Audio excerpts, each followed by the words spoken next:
Senator Mark Kelly, the bottom of the screen with Hegseth walking by him. As you know, Hegseth is trying to prosecute Senator Mark Kelly for making a video reminding people that their oath is to the Constitution, not to the president.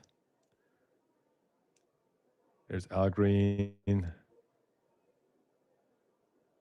there as well. Yep, he walked right past Chuck Schumer, Dick Durbin. I think Chuck Schumer probably has the strongest worded letter you ever imagined, ready to go, because that's what Chuck Schumer does.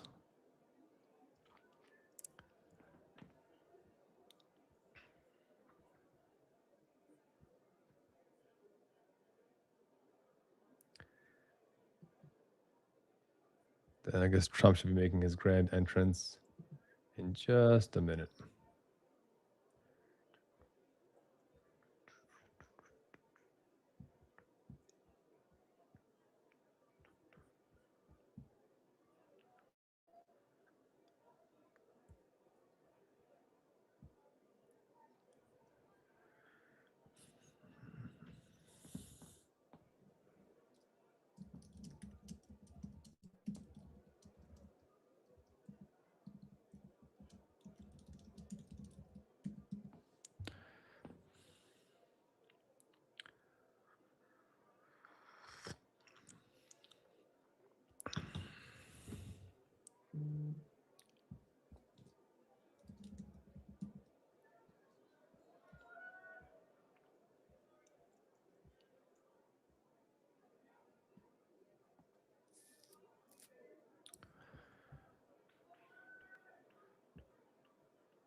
J.D. Vance, who famously called Trump Hitler. Here we go. Got Tulsi Gabbard. Again, one of the most corrupt people in history. Cindy and I, Kristi Noem, famously who kills puppies. I mean, just like every one of these is a character. It's really impressive how much corruption they managed to fit into one administration.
There's RFK, who apparently brags about snorting cocaine off of a toilet seat. I don't understand how these people are real. Like, if you wrote a Hollywood script with these characters, you'd be like, no, that's too outlandish. That's just ridiculous. It's not real. But here they are, just boasting and bragging about as much corruption as possible.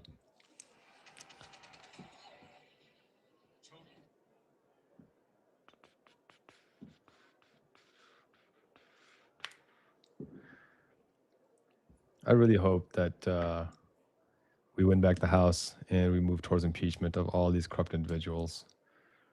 And like, there's no shortage of information.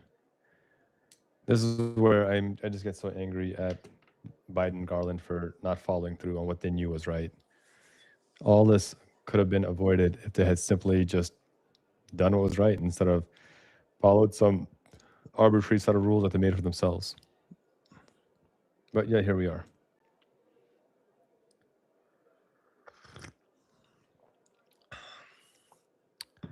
5 past the hour.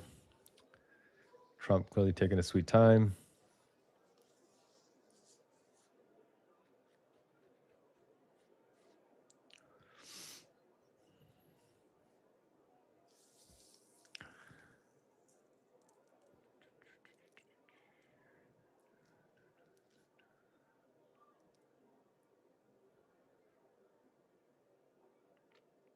Funny how Baron stands exactly like his dad.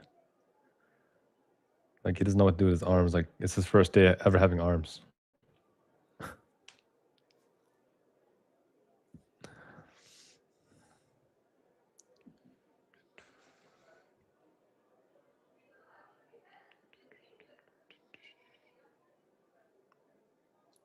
Somebody asked, "Can I do Breaking Bad watch long enough?" I've never actually seen the show Breaking Bad, so maybe. I've heard good things. Is impeachment our only recourse? I mean, I think for cabinet level positions, it is.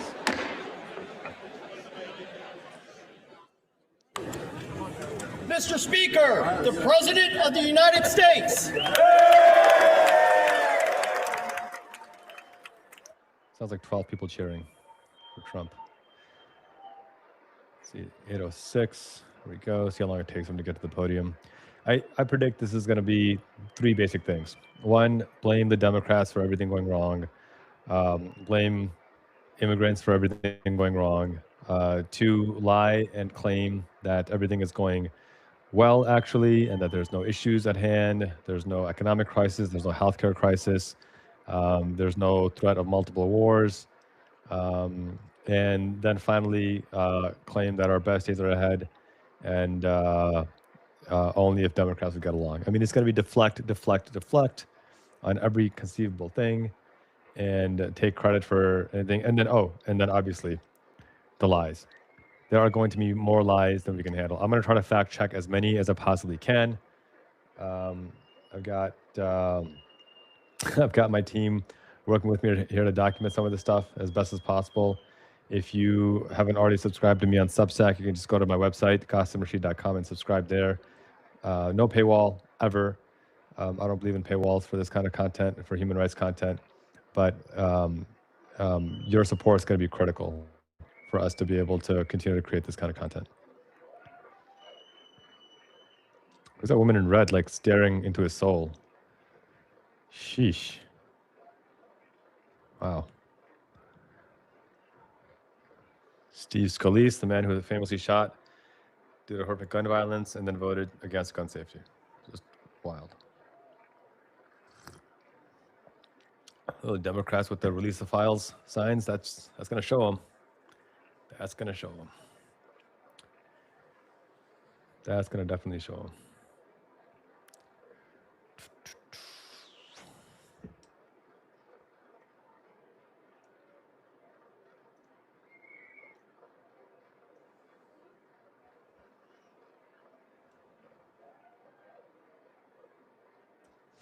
How do they shake his hand knowing what he's done with those hands? Like, how do you know full well this man's been in the Epstein files more than 1 million times and still pretend like it's no big deal? It's just wild to me.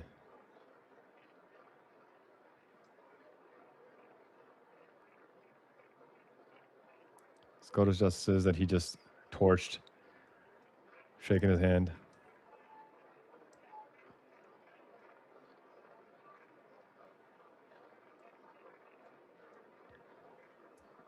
All right.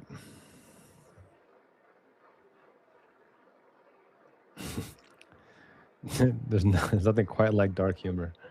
Of course, Fetterman shook his hand. Of course, Fetterman shook his hand.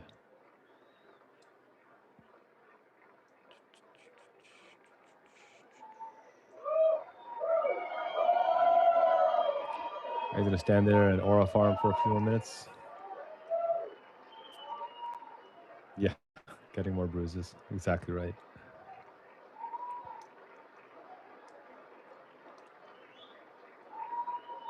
I don't know about you guys. A pretty quiet crowd, if you ask me. Does not sound like folks are cheering very loudly.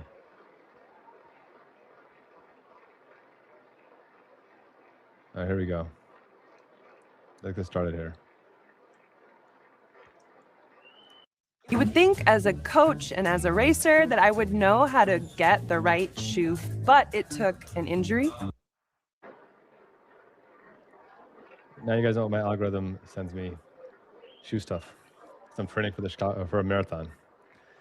But all right, guys. Like really, let's get going here.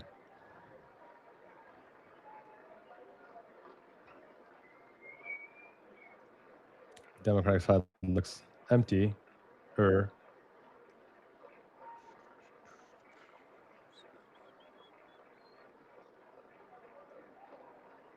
Yep, sorry about the ads. That might happen again.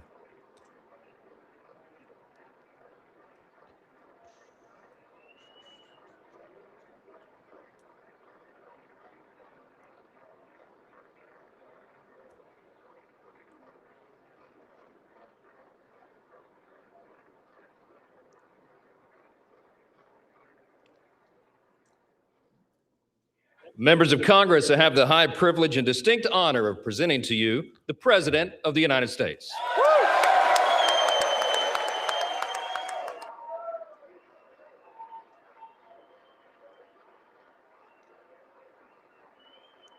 As you watch this, just, think about all these people clapping and cheering for him, knowing full well he's in the Epstein files. History books are going to record this moment and just be flabbergasted at how many people were just cheering and whooping and hollering at a guy that they knew was in the Epstein files. All right, here we go. Well, thank you very much, everybody. It's really an honor. Speaker Johnson, Vice President Vance, First Lady of the United States.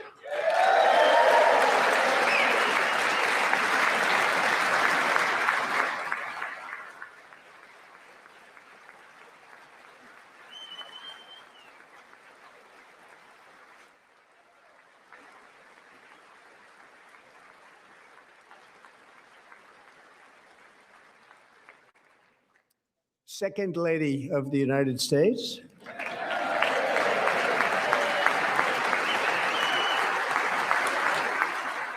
Speaker Vance is a reminder that proximity to white supremacy is not protection from white supremacy.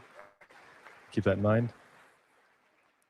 Members of Congress and my fellow Americans, our nation is back, bigger, better, richer, and stronger than ever before. Fact check. Our wealth inequality is worse. We have more people who are hungry, fewer people have healthcare access, and we are more insecure than ever before. Less than 5 months from now, our country will celebrate an epic milestone in American history, the 250th anniversary of our glorious American independence. This July 4th, we will mark 2.5 centuries of liberty and triumph, progress and freedom in the most incredible and exceptional nation ever to exist on the face of the earth. And you've seen nothing yet. We're going to do better and better and better. This is the golden age of America.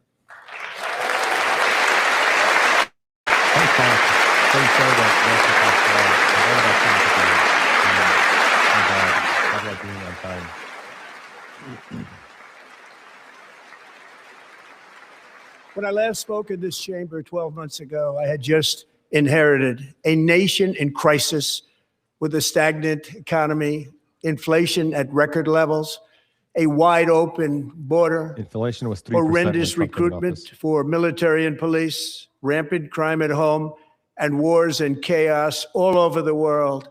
But tonight, after just 1 year, I can say with dignity and pride that we have achieved a transformation like no one has ever seen before, and a turnaround for the ages. It is indeed a turnaround for the ages. This is gaslighting on the next level. Inflation was at 3%. Violent crime was at 30-year lows. And all Trump has done is escalate. He's bombed 8 countries in the last year and now threatening to invade Iran. Members of Congress are walking out. Al Green holding up a sign and being asked to leave. And we will never go back to where we were just a very short time ago. We're not going back. Today, our border is secure.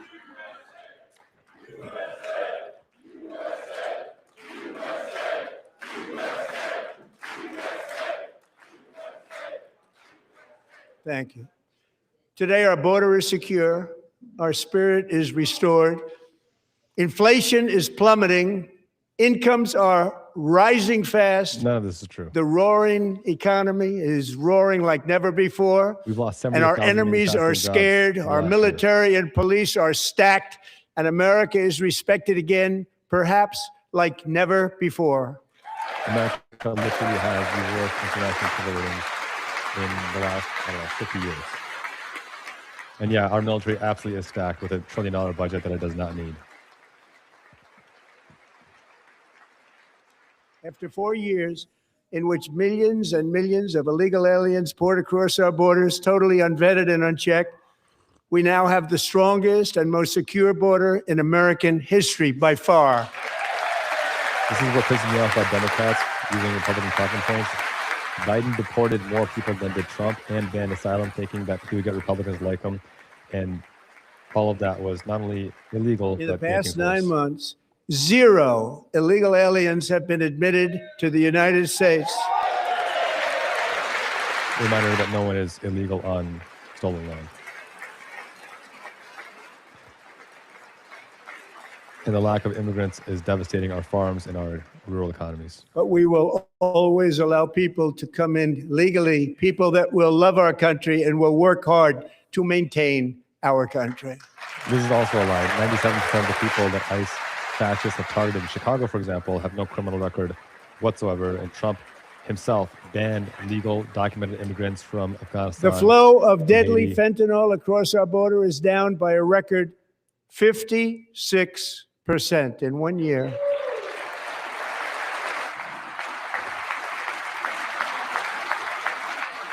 I have no idea if that's true or not, but we'll fact check that.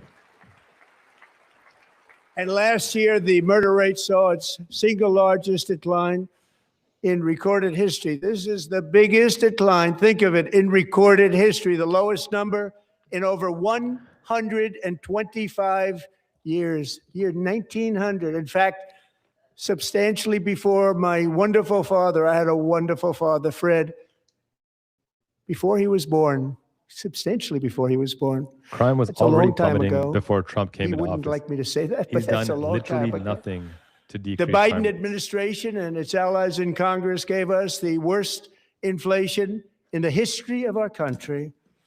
But in 12 months, my administration has driven core inflation down to the lowest level in more than 5 years. And in the last 3 months of 2025, it was down to 1.7%. This was not the worst inflation in the history of the country. The Great Depression was far worse. There were other instances where it was worse. And also, inflation was already at 3% when Trump came into office. So he didn't drive anything down.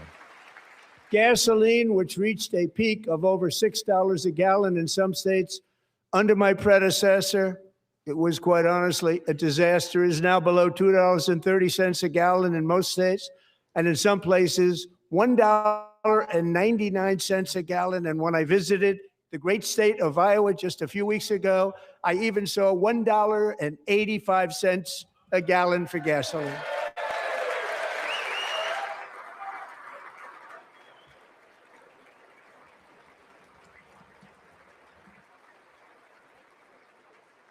Mortgage rates are the lowest in 4 years and falling fast, and the annual cost of a typical new mortgage is down almost $5,000 just since I took office. 1 year. I can try to talk louder. And low as interest well. Sorry rates about will that. solve the Biden-created housing problem while at the same time protecting the values of those people who already own a house that really feel rich for the first time in their lives. We want to protect those values. We want to keep those values up. We're going to do both.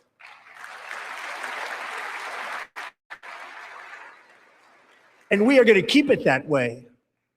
The stock market has set 53 all-time record highs since the election. Think of that. 1 year. All right, I'm going to talk louder, guys. Is Boosting that better if I just pensions, talk louder? 401ks, and retirement accounts for the millions and millions of Americans. They're all gaining. Everybody's up, way up.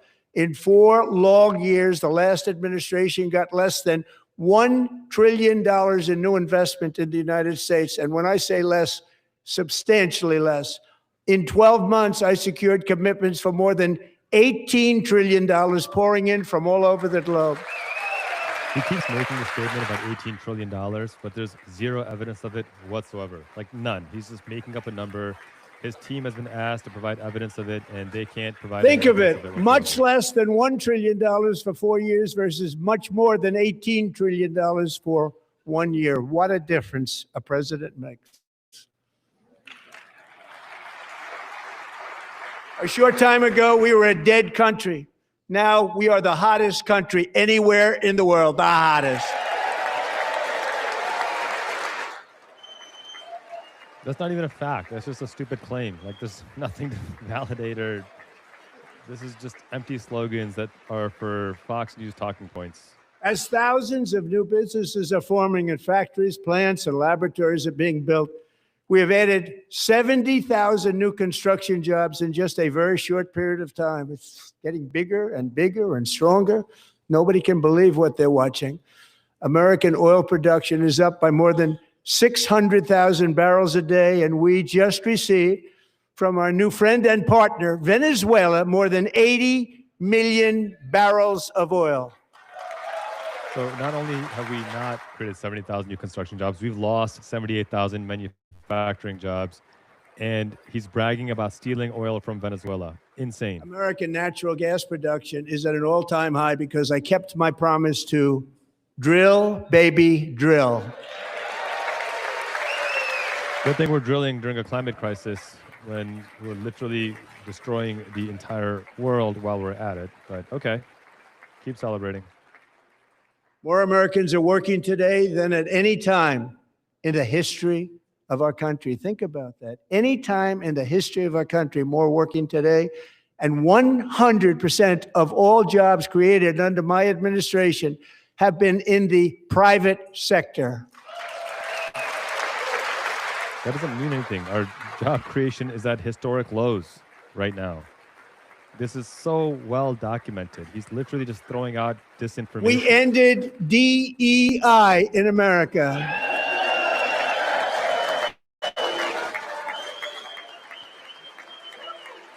The only way white narcissists can get ahead is by making sure that black and brown people and women can't get We cut a record number of job-killing regulations, and in 1 year, we have lifted 2.4 million Americans, a record, off of food stamps. You haven't lifted anybody off of food stamps. You just made more people go hungry while having a bloated military budget. That's all you've done. And for all of these reasons, I say tonight, members of Congress, the state of our union is strong. Under no definition, economically, fiscally, socially, based on climate, is our union strong right now.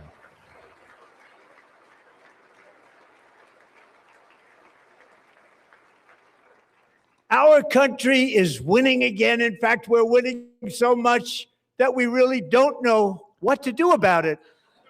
People are asking me, please, please, please, Mr. President, we're winning too much. We can't take it anymore. We're not used to winning in our country.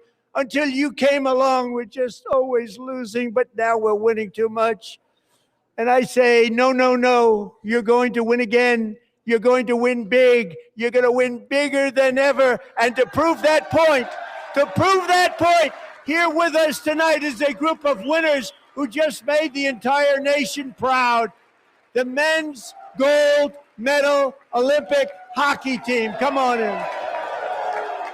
Absolutely nobody is telling him that we're winning too much. Absolutely nobody is. As a matter of fact, farms saw a 46% increase in bankruptcies just in Trump's first year in office. 46% increase in bankruptcies. And it's disgusting that this gold medal team is here right now after letting Trump dehumanize the women's hockey team, who is, by the way, far more accomplished and successful. They have won as many medals as the men's hockey team in a third of the time. Disgusting and shameless of them to be used as pawns. Guys, this is why women choose the bear, because of sociopaths like this and the guy behind the podium speaking right now. He hasn't made any actual factual statement yet. This is all just nonsensical propaganda right now.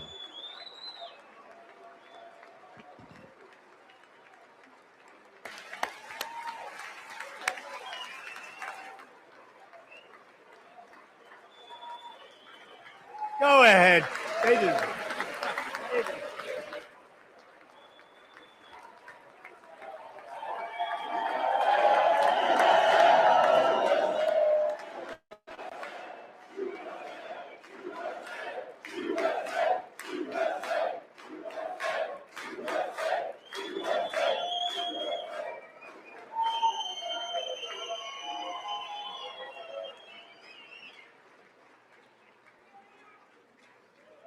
That's the first time I've ever seen them get up. And actually, not all of them did get up.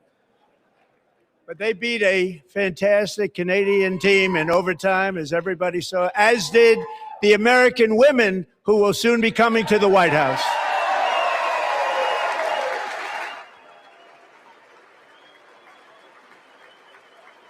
As far as I know, the American women have declined the invitation to the White House, but we'll see soon enough. But the way they were dehumanized was disgusting and predictable, and it's a shame that the men's hockey team did not stand up for them.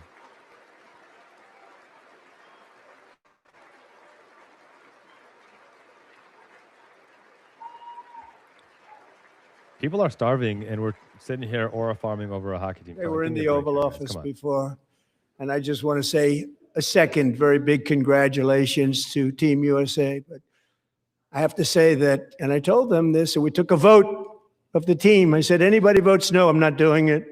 So they stood there, and they weren't about to say no, because I've never seen a goaltender play as well as goalie Connor Hellebuck.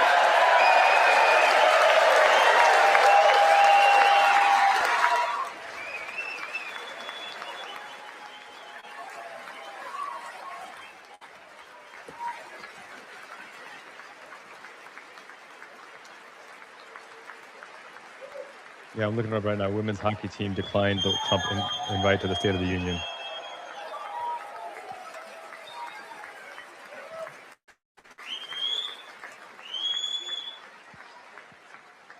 Think of it, 46 shots on goal, and I asked him, the one shot, the one where you put your stick in the back and it hit the neck of your stick and bounced off.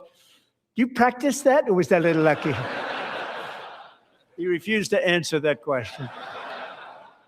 But I just want to tell you that the members of this great hockey squad will be very happy to hear, based on their vote and my vote, and in this case, my vote was more important, that I will soon be presenting Connor with our highest civilian honor, which we will be given and which has been given to many athletes over the years. But when I say many, not too many, like 12, it's called the highest civilian honor in our country, the Presidential Medal of Freedom.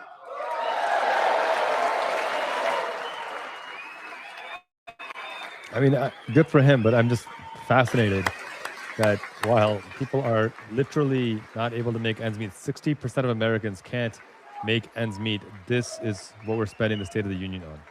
Wild. Incredible. I got to ask those MAGAs out there who can't pay their rent, is this making great athletes have gotten that, very great, the best, and I thought he deserved it. And I did take a vote, every single one of them. I said, I'm not giving it if anybody goes no, and every single one of them rapidly put up their hand. So I want to thank you. What a special job you did. What special champions you are. Thank you very much.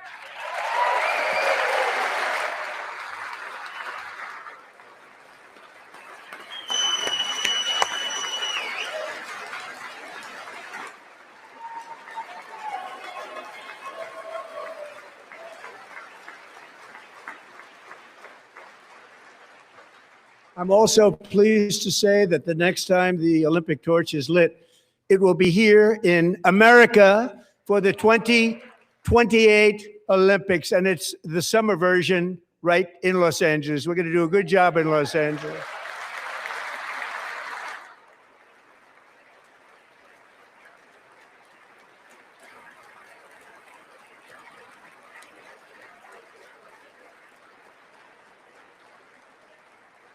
And Los Angeles is going to be safe, just like Washington, D.C. is now one of the safest cities in the country. Yeah, some of the comments said they're just milking the hockey team because they have this year, nothing to talk about. And I must say, I got them both. I got them in my first term, and I was disappointed because I didn't think I'd be the president when this happened. But strange things took place. And now I've got them because I got the Olympics and I got the 2026 FIFA World Cup. And I wanted to claim the 250th, but I didn't get away with that one. I couldn't claim that one for myself. But we're getting the World Cup. So we have the World Cup and the Olympics coming. And that is exciting news.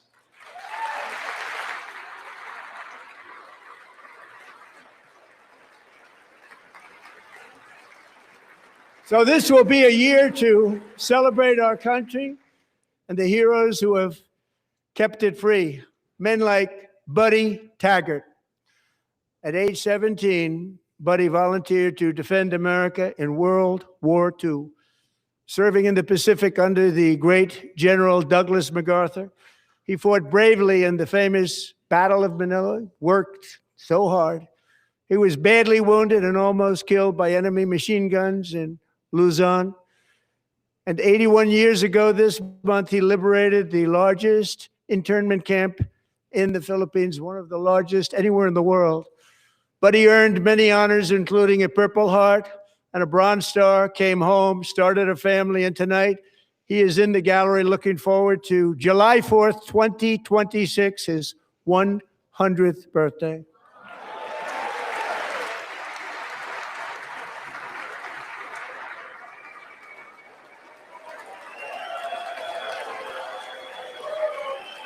I think two things can be true. You can recognize a World War II war hero who fought Nazis, and you can see Trump priming the public for more war by celebrating war.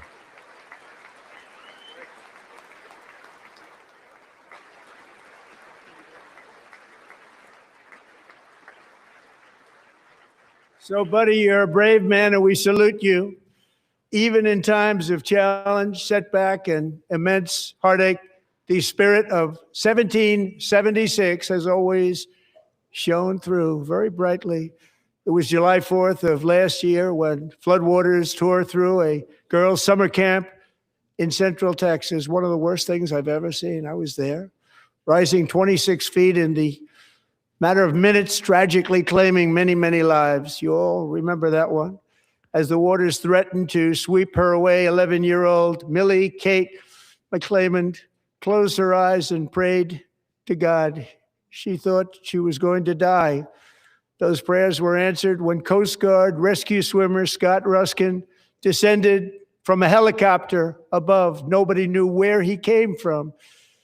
It was Scott's first ever rescue mission, a young guy, but very brave, very, very top, always top in his class. And he lifted not just Millie Kate, but 164 others to safety. A reminder that flooding happened because Republicans rejected basic infrastructure improvements by the Biden infrastructure bill to prevent that flooding from happening. All those people died because Republicans magically believed that climate change isn't real and didn't want to accept the very real threat of flooding in that region. That's why this happened. This was not some unplanned or unpredictable event. It was very well documented that this could happen. And rather than accept the basic people watched infrastructure Scott from a distance, they rejected it, and they couldn't believe what they were seeing. The winds were blowing, the rain was pouring, everything was going, and that rapid water, nobody's ever seen anything like it. They said, wow, that's something. Tonight, Scott and Millie Kate are here together, reunited for the very first time. Thank you, Scott, Millie Kate. I just want to reemphasize, this was not unprecedented. People weren't just fascinated by what happened. This was well documented. That's why the infrastructure improvements were there under the infrastructure bill passed under the Biden administration. And Republicans in their arrogance rejected it. Even though it didn't cost them anything, they rejected it because they didn't want to admit that climate change is real. It's not. And Petty Officer Ruskin, I'm pleased to inform you that I am now awarding you the Legion of Merit for extraordinary heroism, which is what it was, extraordinary heroism. Thank you.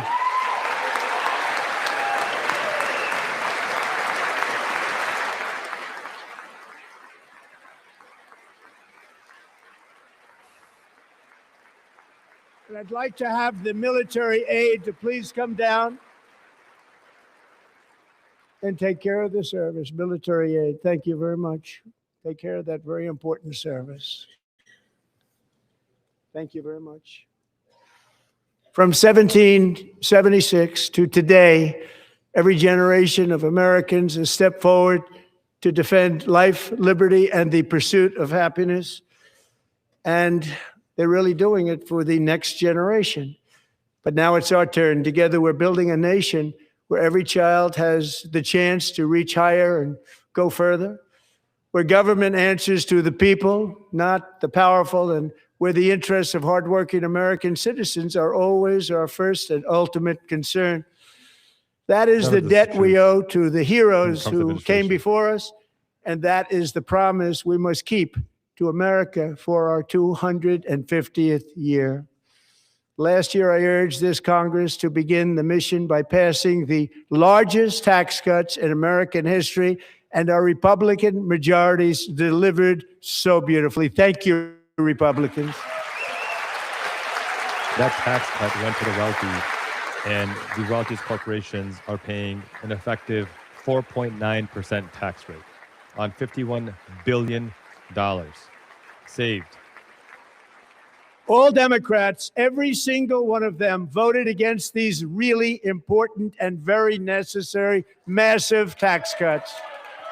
Amazon does not need tax cuts. Meta, Tesla does not need tax cuts. That's who got tax cuts, not people.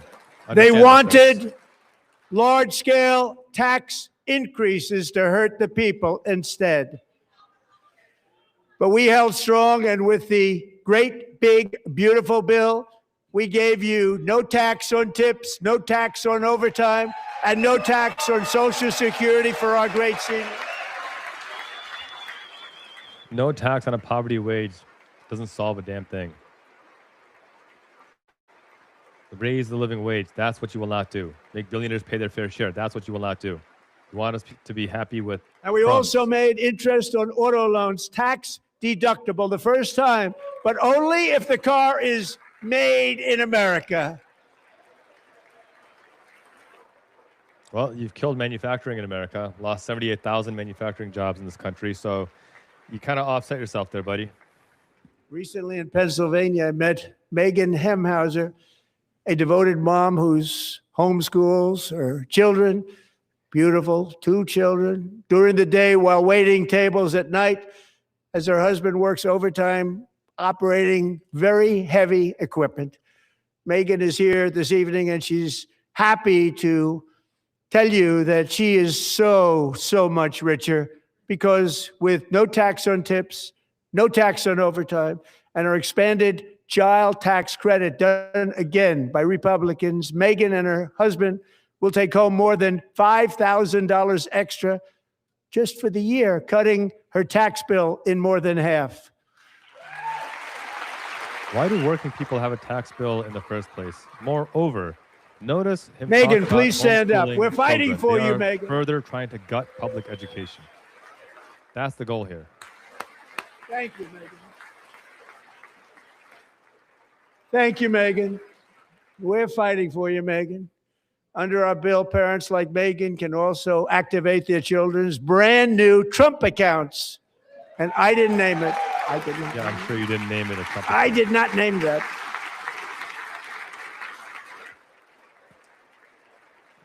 Nobody believes me, but I did not name it. It was named by a very tall man sitting right there in the third row. Nice man, a good man. Tax-free investment accounts for every American child. This is something that's so special and has taken off and gone through the roof. Millions will be pre-funded courtesy of the U.S. Treasury and private individuals like Michael and Susan Dell, who have donated $6.25 billion to fund the Trump accounts for 25 million American children. They're great people.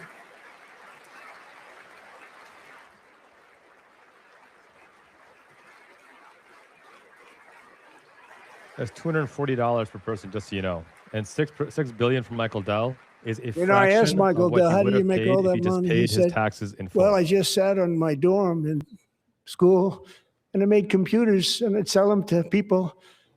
And I just kept selling and selling and selling. And pretty amazing story. That's called the American dream. He sold a lot of computers, a lot of those laptops.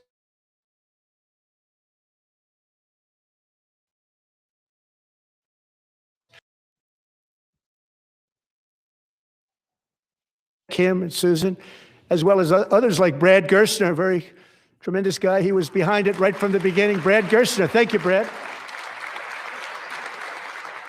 Just want to point out that $6 billion is a fraction of what Dell would have paid under a normal tax structure. It's basically an investment or bribe, so you can continue to have no taxes. Billionaire So with philanthropy modest is PR. additional Remember that. contributions, Billionaire philanthropy is PR. these young people's accounts could grow to over $100,000 or more by the time they turn 18. Think of it. How much money is that for somebody that started with nothing? Over 100,000, could be much more than that. Yeah, To make this all investment in our children's future, go to trumpaccounts.gov, trumpaccounts.gov. And a lot of people are doing it. They're setting every record in the book. It's popular. They knew what it was going to take. I'm so proud of them. I'm so proud of the people that got it started. And now it's just taken off. One of the primary reasons for our country's stunning economic turnaround, the biggest in history, where the Dow Jones broke 50,000 4 years ahead of schedule, and the S&P hit 7,000, where it wasn't supposed to do it for many years, were tariffs. I used these tariffs, took in hundreds of billions of dollars to make great deals for our country, both economically and on a national security basis. Everything was working well. Countries that were ripping us off for decades are now paying us hundreds of billions of dollars. They were ripping us so badly, you all know that. Everybody knows it. Even the Democrats know it. They just don't want to say it. And yet these countries are now happy, and so are we. We made deals. The deals are all done. And they're happy. No, they're Not not. making money like they used to, but we're making a lot of money. There was no inflation, tremendous growth. And the big story was how Donald Trump called the economy correctly, and 22 Nobel Prize winners in economics didn't. They got it totally wrong. They got it really wrong. And then just 4 days ago, an unfortunate ruling from the United States Supreme Court. It just came down. It came down. Very unfortunate ruling. But the good news is that almost all countries and corporations want to keep the deal that they already made, right, Scott? Knowing that the legal power that I, as president, have to make a new deal could be far worse for them, and therefore they will continue to work along the same successful path that we had negotiated before the Supreme Court's unfortunate involvement. So despite the disappointing ruling, these powerful country saving, it's saving our country, the kind of money we're taking in, peace protecting. Many of the wars I settled was because of the threat of tariffs. I wouldn't have been able to settle them without. Will remain in place under fully approved and tested alternative legal statutes. And they have been tested for a long time. They're a little more complex, but they're actually probably better, leading to a solution that will be even stronger than before. Congressional action will not be necessary. It's already time tested and approved. And as time goes by, I believe the tariffs paid for by foreign countries will, like in the past, substantially replace the modern day system of income tax, taking a great financial burden off the people that I love. First of all, 134 billion stolen. No one is happy about that. It's illegal. And this idea that people are happy with it is also flawed. I'm looking at a poll right now by Pew Research that 93% of Democrats, Moving forward, 28% of factories, Republicans, jobs, 60% of investment, and Americans trillions of oppose dollars these will illegal continue tariffs. pouring into the United States of America because we finally have a president who puts America first. I put America first. I love America. Yeah, you don't put America first. You put your dollars in your bank accounts first. That's just obvious. Come on, let's be honest about this. For decades before I came along, we had the exact opposite. From trade to healthcare, from energy to immigration, everything was stolen and rigged in order to drain the wealth out of the productive, hardworking people who make our country great, who make our country run.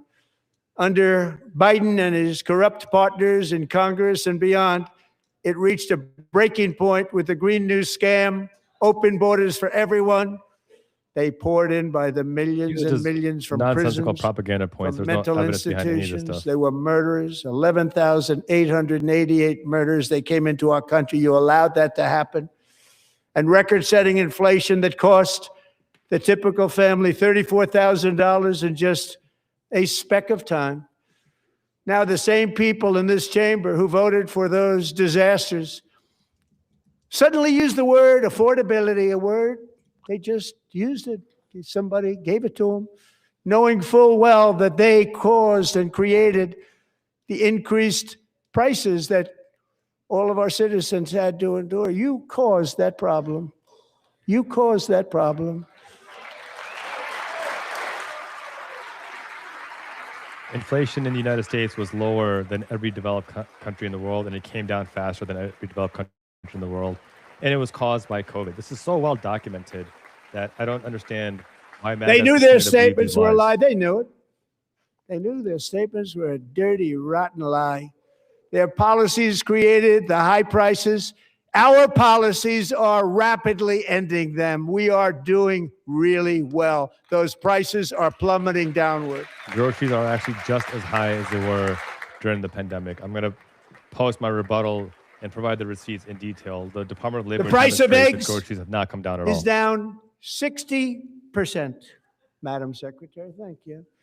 The cost of chicken, butter, fruit, hotels, automobiles, rent is lower today than when I took office by a lot. It's actually not. And it's even beef, higher. which was very high, is starting to come down significantly. Beef is higher, hold on a coffee is little while. higher. We're getting it down. Eggs are about the same. And soon you will see numbers that few Bread is people higher. would think Rice is were higher. possible to achieve just a short Milk time is higher. I mean, ago. everything is higher. Nobody can believe when they see the kind of numbers, and I'm looking at the especially Bureau of Labor energy, when they Statistics. see energy All these going things down to are higher numbers now like than when that, Trump they came in cannot office. believe it. It's like another big tax cut. I'm also confronting one of the biggest ripoffs of our times, the crushing costs of health care caused by you. Since the passage of the Unaffordable Care Act, sometimes referred to as Obamacare, big insurance company has gotten rich. It was meant for the insurance companies, not for the people. With our government giving them hundreds and hundreds of billions of dollars a year as their stock prices soared 1,000, 1,200, 1,400, and even 1,700%, like nothing else. That's why I introduced the great healthcare plan. I want to stop all payments to big insurance companies and instead give that money directly to the people so they can buy their own healthcare, which will be better healthcare at a much lower cost. This is nonsense. There is no such magical plan that he has. The actual solution is universal healthcare as a human right. We are spending double per capita of every developed nation on earth. And Republicans and corporate Democrats are both complicit in this. In addition, atrocity. my plan requires maximum price transparency. That's a big deal. Sounds so simple, so big. And I did that in my first term, and the Democrats immediately terminated it with full knowledge that they were doing a very bad thing for the people. No, they Costs didn't. were going to go way up, and that's what Democrats happened. And did no now I'm such bringing them way down on health care and everything else. You never I'm had a also plan. ending the wildly inflated cost of prescription drugs like has never happened before.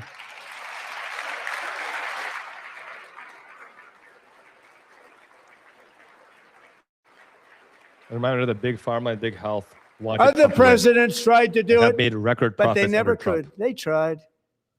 Most didn't try, actually. But they tried. They said they tried. They couldn't do it. They didn't even come close. They were all talk and no action. But I got it done under my just enacted most favored nation agreements. Americans who have for decades paid by far the highest prices of any nation anywhere in the world for prescription drugs will now pay the lowest price anywhere in the world for drugs. Anywhere, the lowest price. Again, that's just not true. You're still paying the highest. You know, my daughter has an incurable condition, and if it wasn't for me shaming our insurance company to cover it, it'd be $40,000. So in this my man is just such a first sick year, liar. Second term, should be my third term, but strange things happen. I took prescription drugs, a very big part of healthcare, from the highest price in the entire world to the lowest. That's a big achievement. Not true. The result is Absolutely price not true. differences of 300, 400, 500, 600% and more all available right now at a new website called trumprx.gov. And I didn't name that one either, by the way.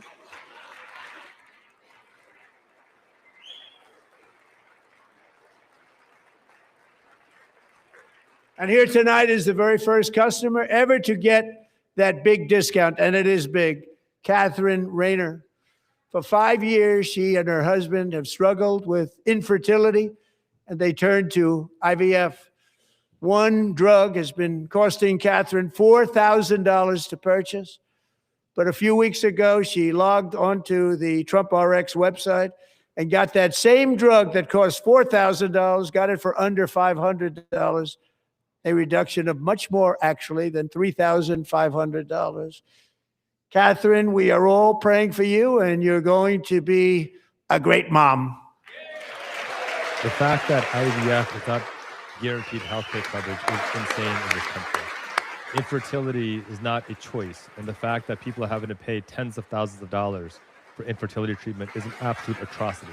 We're the only developed country in the world where people are forced to pay for the quote-unquote So now I'm crime calling of on infertility. Congress to codify my most favored nation program into law. Now, the one thing I'm not sure it matters, because it's going to be very hard for somebody that comes along after me to say, let's raise drug prices by 700 or 800%. But John and Mike, if you don't mind, codify it anyway. They may do it. Codify it anyway. Thank you. Many Americans are also concerned that energy demand from AI data centers could unfairly drive up their electric utility bills. Tonight, I'm pleased to announce that I have negotiated the new Ratepayer Protection Pledge. You know what that is?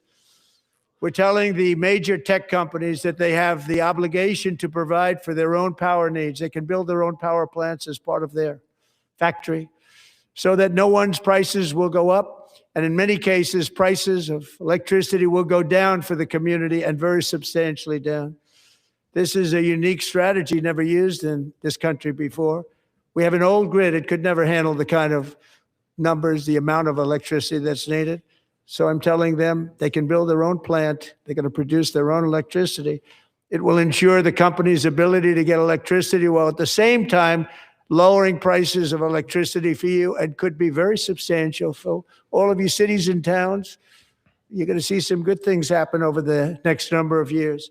Another pillar of the American dream that has been under attack is homeownership. 10 to 15 years With us to build. tonight is Rachel Wiggins, a mom of two from Houston.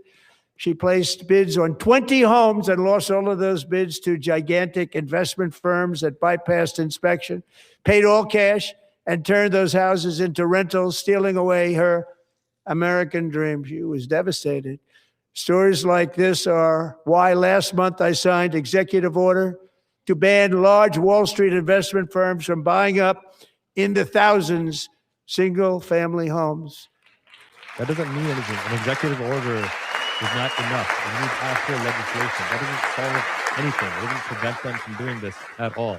This is the definition. And of now I'm control. asking Congress to make that ban permanent, because homes for people, really, that's what we want. We want homes for people, not for corporations. Corporations are doing just fine. Rachel, thank you very much. Good luck with your home. You'll get one soon.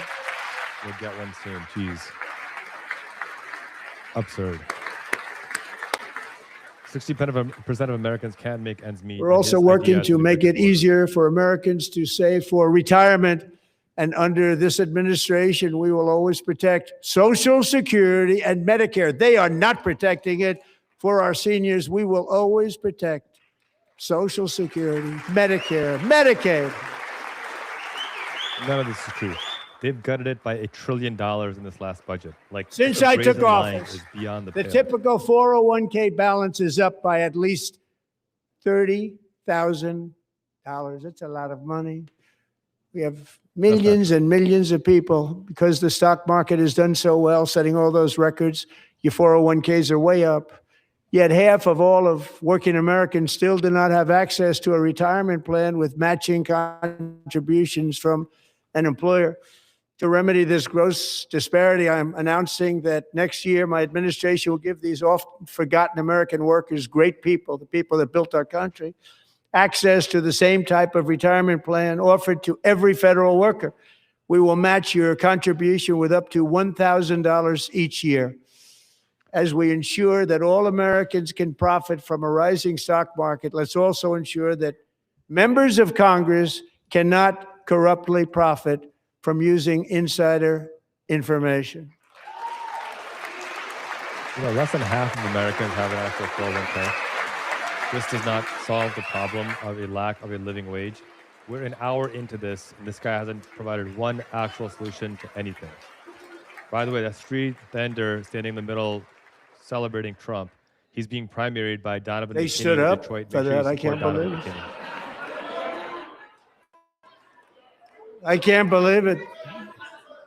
Did Nancy Pelosi stand up if she's here? Doubt it. Pass the Stop Insider Trading Act without delay.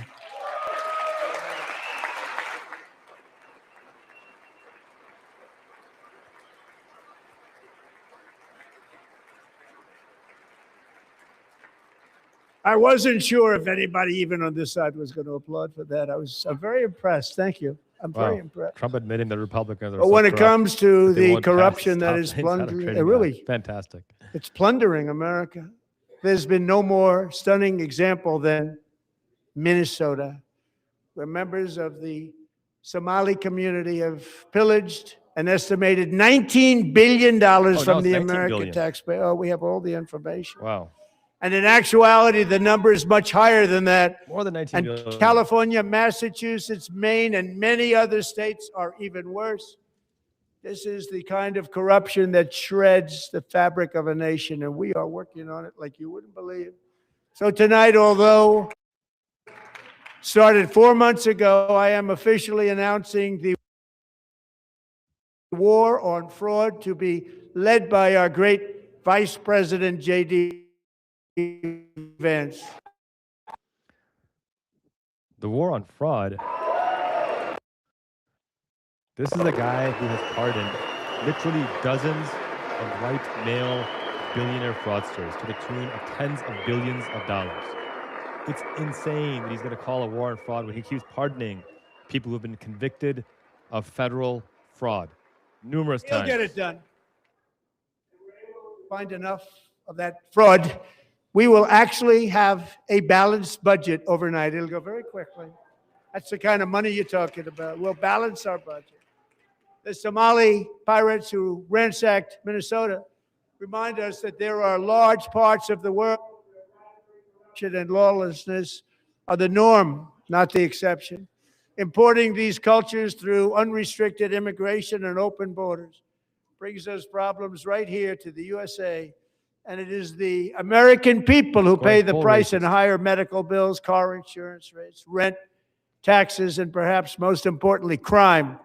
We will take care of this problem. We're going to take care of this problem. We are not playing games. Delilah. A reminder that this man was 34 times convicted felon for fraud. 34 times convicted felon for fraud. And as far as crime from immigrants over the last 150 years, as this data has been kept, have always had a lower crime rate. Was only 5 years old in June. Always. 2024, when a 18-wheel tractor trailer plowed into her stopped car traveling at 60 miles an hour or more. The driver was an illegal alien let in by Joe Biden and given a commercial driver's license by open borders politicians in California. Doctors said Delilah would never be able to walk or talk, have a good life. She wouldn't even be able to eat again. But against all odds, she is now in the first grade learning to walk. And she's here this evening with her dad, Marcus, a fantastic man. Delilah, please, you are a great inspiration. Please stand up.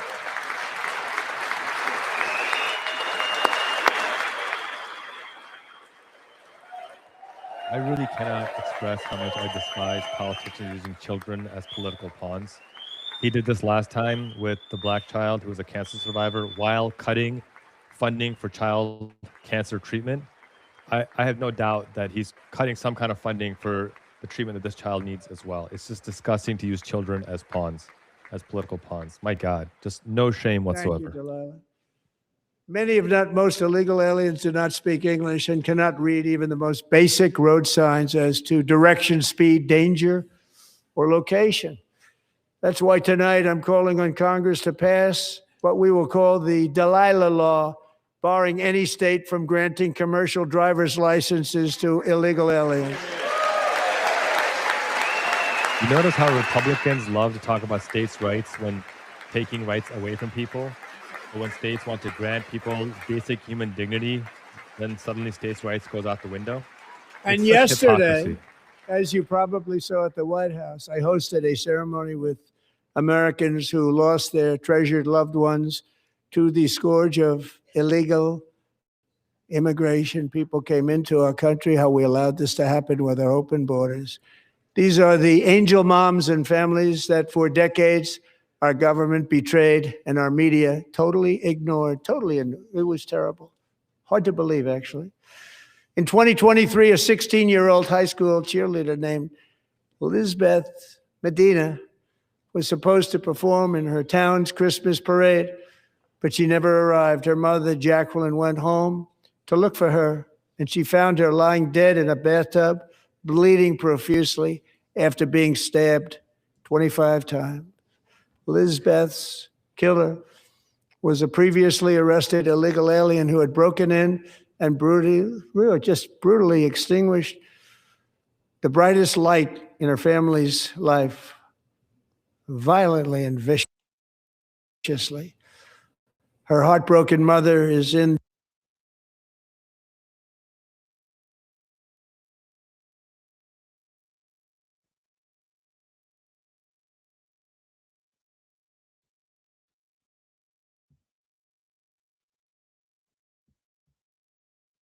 the gallery to remind everyone in this chamber exactly why we are deporting illegal alien criminals to our country at record numbers, and we're getting them the hell out of here fast. We don't want them.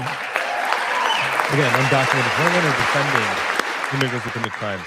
The difference is MAGA fascists are defending U.S. citizens who commit crimes.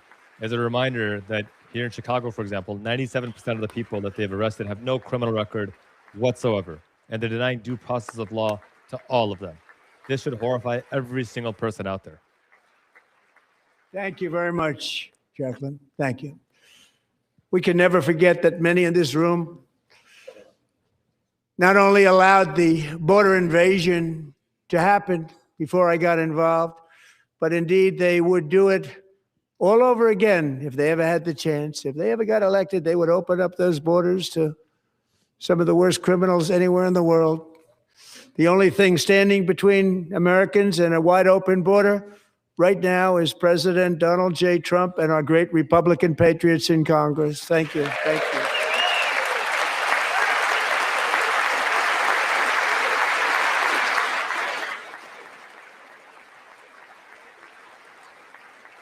As we speak, Democrats in this chamber have cut off all funding for the Department of Homeland Security. It's all cut off.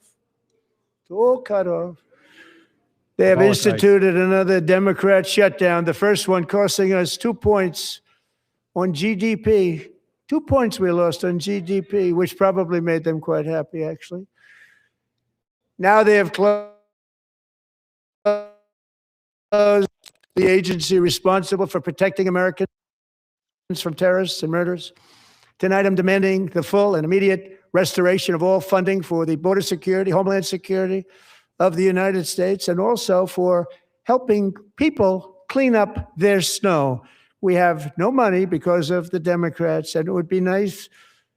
We'd love to give you a hand at cleaning it up, but you gave no money. Nobody's getting paid. It's a shame. So you have to think about it. We have, in case you didn't know, a pretty large snowstorm out there. One of the great things about the State of the Union is how it gives Americans the chance to see clearly what their representatives really believe. So tonight, I'm inviting every legislator to join with my administration in reaffirming a fundamental principle. If you agree with this statement, then stand up and show your support. The first duty of the American government is to protect American citizens, not illegal aliens. The U.S. Constitution provides due process of law for all people in this country. What Trump is pushing is white nationalist ethno-state nonsense. It's trash. It's garbage. And by the way, Republicans control the House, the Senate, and the White House. This shutdown is owned by them and only them. This is the party of personal responsibility that instead blames everyone else for their own problems. Disgusting.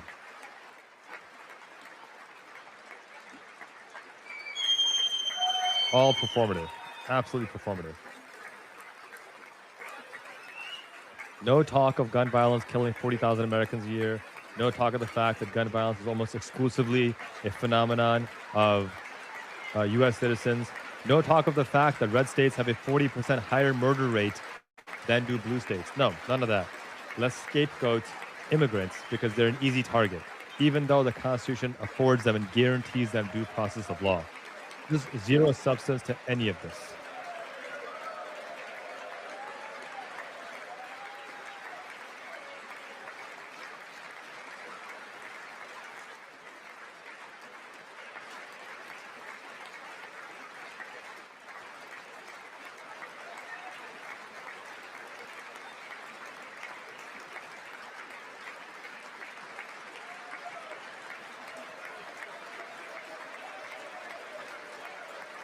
Henry Cuellar clapping like a clown because Trump pardoned him for bribery and corruption. Nonsense. Henry Cuellar is a corporate Democrat from Texas. If you guys are watching, make sure you hit that subscribe button. Shame. You should be ashamed of yourself not standing up. You should be ashamed of yourself. That is why I'm also asking you to end deadly sanctuary cities that protect the criminals and enact serious penalties for public officials who block the removal of criminal aliens. In many cases, drug lords, murderers all over our country, they're blocking the removal of these people out of our country, and you should be ashamed of yourself. You could take that remark and put it into 1826 about white supremacists and white narcissists talking about escaped enslaved people. It's the exact same white nationalist propaganda. It's nonsense. It's trash.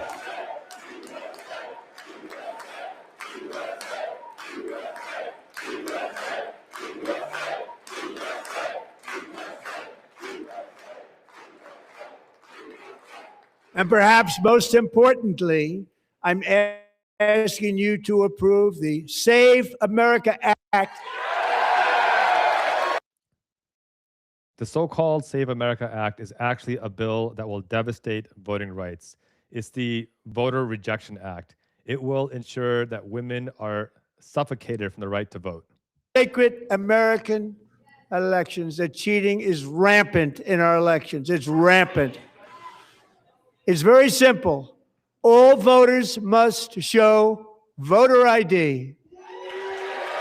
First of all, we already have voter ID. When you register to vote, you show your ID. Second of all, Trump had 2 election commissions to try to find fraud, and they were both disbanded because they could find zero evidence of actual fraud.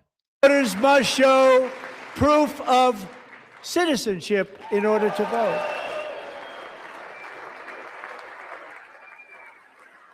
Very few Americans can show proof of citizenship, and there's zero evidence of election fraud. Mail-in ballots except for illness, disability, military, or travel. None. And this should be an easy one. And by the way, it's polling at 89%, including Democrats, 89%. No, it's not. But furthermore, there has been no actual evidence of mail-in ballot fraud. None. In fact, all the cases of voter fraud that we're seeing systemically are coming from Republicans. Communist mayor of New York City. I think he's a nice guy, actually. Speak to him a lot. Bad policy, but nice guy. Just said they want people to shovel snow. They got hit hard. Wants them to shovel snow, but if you apply for that job, you need to show 2 original forms of ID and a Social Security card. Yeah, so you can get paid. Identification for the greatest privilege of them all, voting in America. No, it's no good. Both Republicans and Democrats overwhelmingly agree on the policy that we just enunciated. And Congress should unite and enact this common sense, country-saving legislation right now, and it should be before anything else happens. Yeah, in New York City, you have to show your ID because they need to know how to pay you. And you already have to show your ID when you register to vote in New York City. This is not new. The idea that this piece of legislation needs to be enacted quickly shows Republicans know that when there's high voter turnout, they are screwed. So this bill is necessary for them to suppress the voter turnout. And the reason they don't want to do it, why would anybody not want voter ID? One reason, because they want to cheat. There's only one reason. We already have voter ID. Let me be very clear about that. No matter how much they lie otherwise, we have voter ID. When you register to vote, you show your ID, period. What they want is a separate ID altogether to make it more difficult to vote. Elected is to cheat, and we're going to stop it. We have to stop it, John. I'll say it again and again. There is no evidence, none, that people are cheating at the ballot boxes. In fact, the Heritage Foundation, a right-wing MAGA think tank, found 0.0005% over the last 40 years. In the gallery tonight are Sage Blair and her mother, Michelle. In 2021, Sage was 14 when school officials in Virginia sought to socially transition her to a new gender, treating her as a boy and hiding it from her parents. Hard to believe, isn't it? Before long, a confused Sage ran away from home after she was found in a horrific situation in Maryland. A left-wing judge refused to return Sage to her parents because they did not immediately state that their daughter was their son. Sage was thrown into an all-boys state home and suffered terribly for a long time. But today, all of that is behind them because Sage is a proud and wonderful young woman with a full-ride scholarship to Liberty University. Sage and Michelle, please stand up.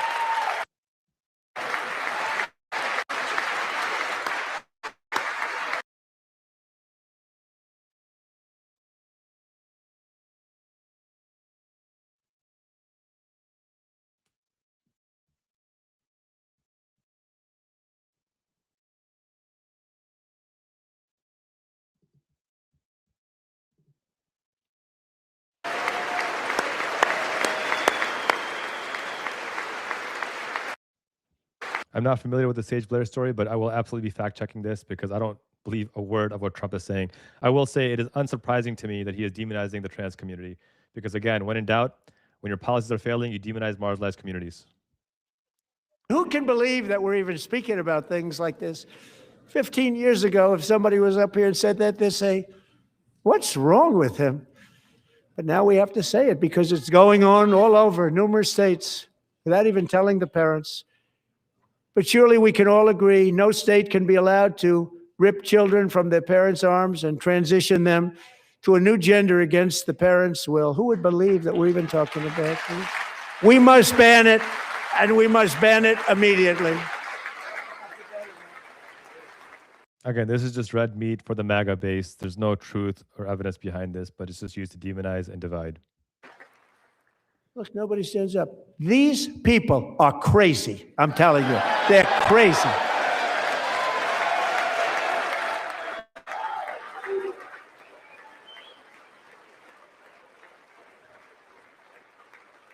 Amazing. Incredible. Boy, oh boy. We're lucky we have a country. With people like this, Democrats are destroying our country, but we've stopped it just in the nick of time, didn't we? Huh?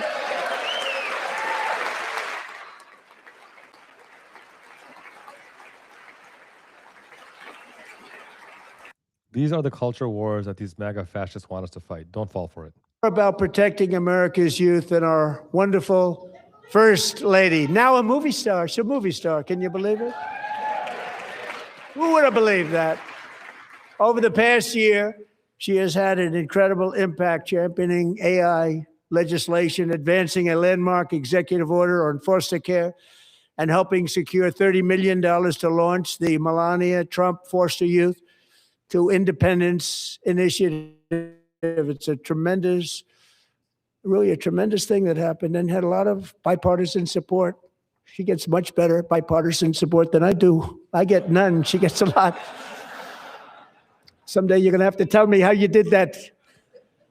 And students and educators in every state have joined the First Lady's efforts in the presidential AI challenge, keeping America's next generation positioned to succeed and strongly succeed in the future. Tonight, we welcome two young people whose lives reflect the First Lady's impact, Sierra Burns and Everest Nevermont. Thank you both. And Melania, thank you. I know how hard you worked on it. Thank you very much.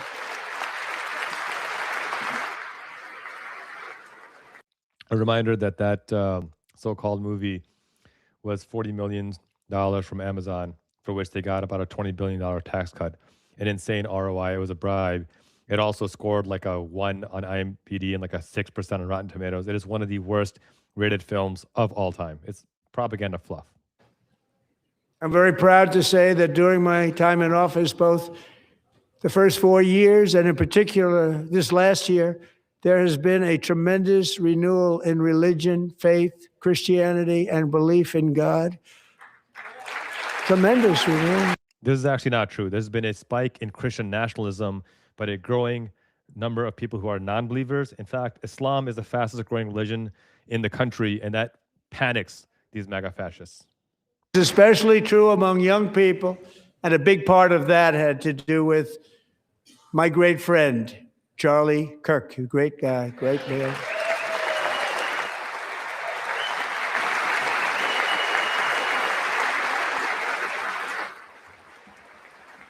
So last year, Charlie was violently murdered by an assassin and martyred, really martyred for his beliefs. His wonderful wife, Erica, is with us tonight. Erica, please stand.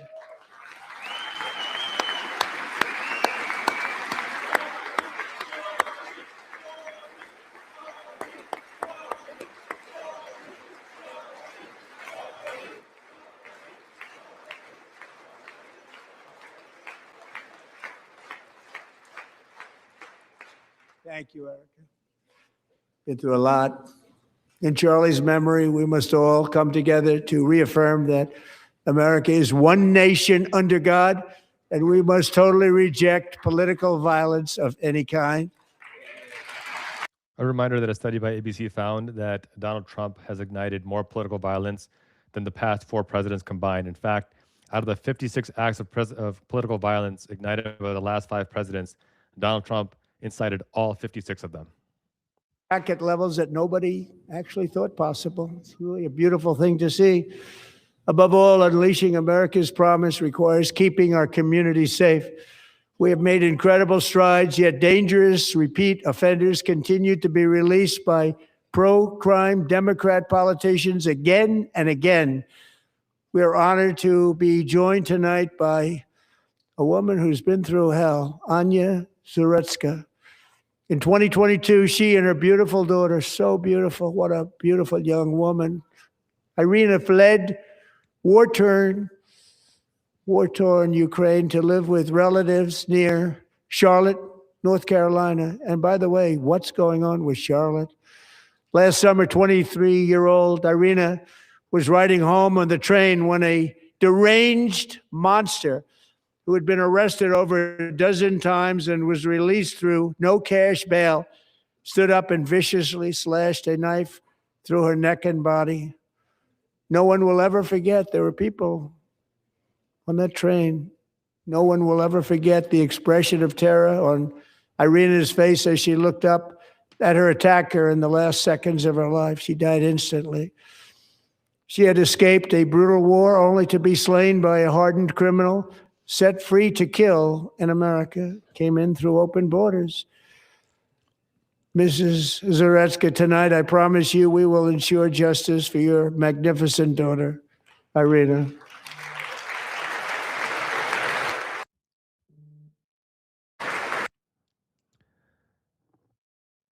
Again, I cannot stand when politicians use tragedy like this to divide us.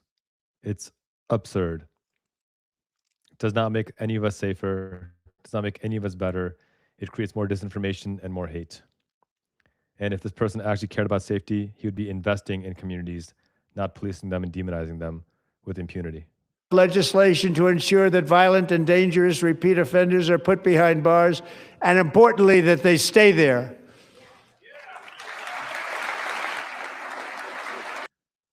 A reminder that as much as he talks about violent and dangerous repeat offenders, he's in the Epstein files more than 1 million times, and they're celebrating him. Disgusting. Starting last summer, I deployed our National Guard and federal law enforcement to restore law and order to our most dangerous cities, including Memphis, Tennessee, big success, New Orleans, Louisiana, big success, and our nation's capital itself, Washington, D.C., where we have almost no crime anymore in Washington, D.C. How did that happen? Crime in D.C. was already at historic lows. Crime across the country was already lower.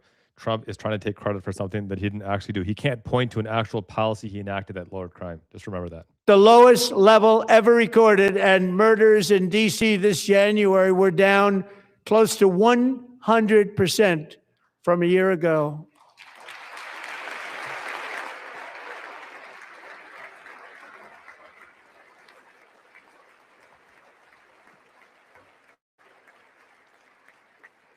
They don't like to hear that. One of sick people, one of the brave service members who helped achieve this stunning turnaround was 20-year-old West Virginia Army National Guard specialist Sarah Beckstrom.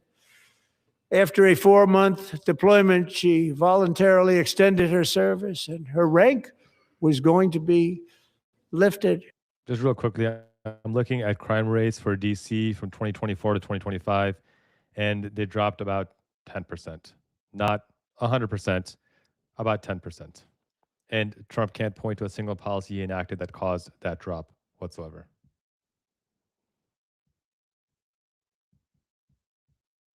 Here, because he didn't like people wearing our uniform. He was sick and deranged, shouldn't have been in our country.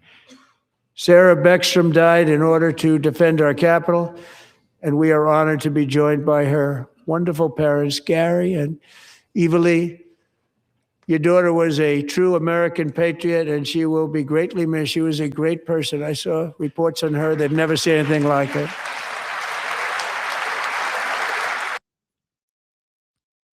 Again, Sarah was brutally murdered, and we mourn her loss. And it's also true that the person who killed her was trained by the U.S. military and was admitted to the United States by the Trump regime. Of course, let's just demonize immigrants en masse and not take any personal responsibility. That's the MAGA way. So sorry. Thank you very much. A great young lady. I saw reports that were like, perfect. She was perfect. Serving alongside Sarah that day was Staff Sergeant Andrew Wolf. The terrorist shot Andrew in the head, and no one thought he could possibly make it. The two of them, Sarah and Andrew, both shot violently in the head. Neither was expected to make it. They weren't even given a chance, except his wonderful mother, named Melody, who I spoke to the same night. And she was so positive. The doctors thought that Andrew was gone. But his mother said, no, Mr. President, Andrew will be fine. He's going to make it. I've never seen anything like it. I mean, he was given almost no chance. She said, I have no doubt, sir, he's going to be okay. This was a conversation that I had with her that night, with her son laying helplessly in bed, blood all over. Everybody is praying. She said, sir, he will be okay. The doctors didn't understand what she was saying. And after looking at the results of the damage done, neither did I. She was so strong and conclusive that even Andrew's great father felt she didn't really understand the gravity of the situation. But she turned out to be right. Right, Melody? She turned out to be right.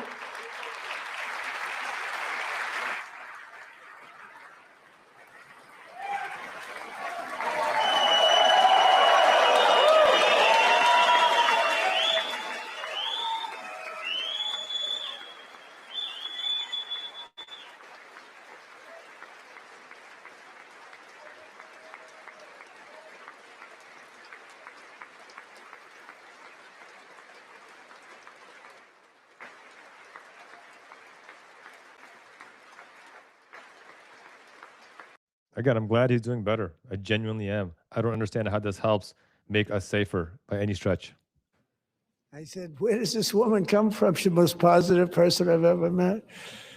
With God's help, Andrew has battled back from the edge of death, and we're talking about the edge of death, on his way to a miraculous recovery. He's got a little work to do, but he's doing great. Nice to see you. He's a good-looking guy. Nice to see you. Thanks, Andrew. Thank you very much.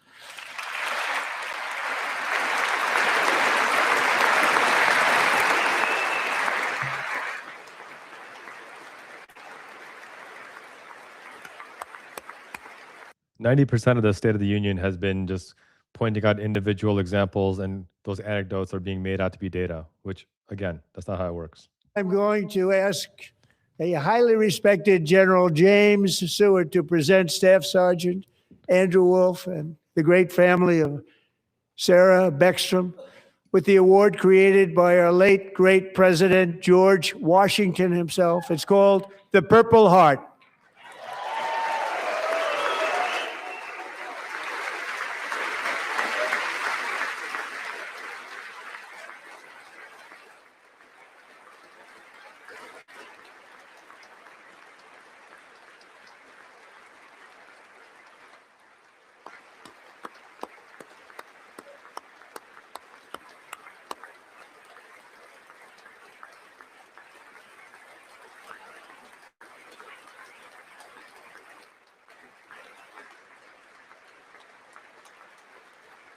This is, again, just red meat for the MAGA base. This guy obviously suffered a horrific attempt on his life. I'm so glad he's okay. I just want to reemphasize that none of this does anything to make our community safer or fix the economic injustice upon working people right now. Safety for Americans at home, and we are also restoring security for Americans abroad. Our country has never been stronger. In my first 10 months, I ended 8 wars, including Cambodia. Isn't it funny?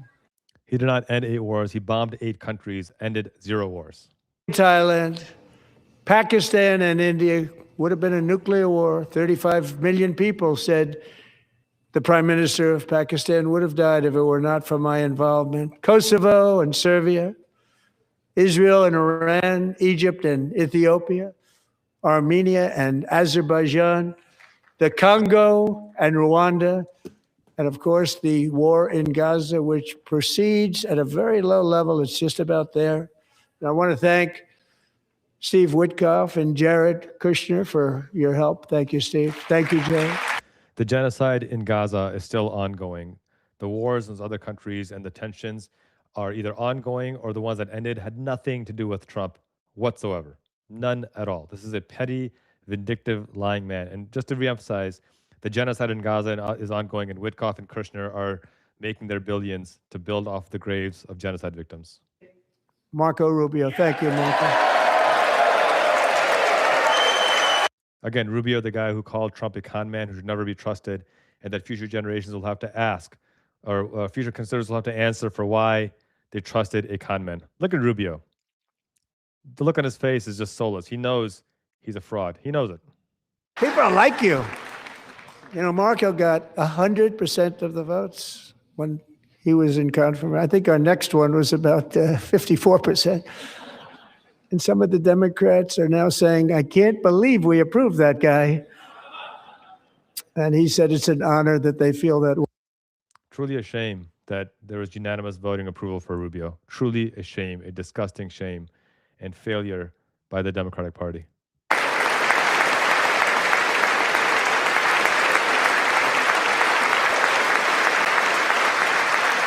Under the ceasefire I negotiated, every single hostage, both living and dead, has been returned home. Can you believe that?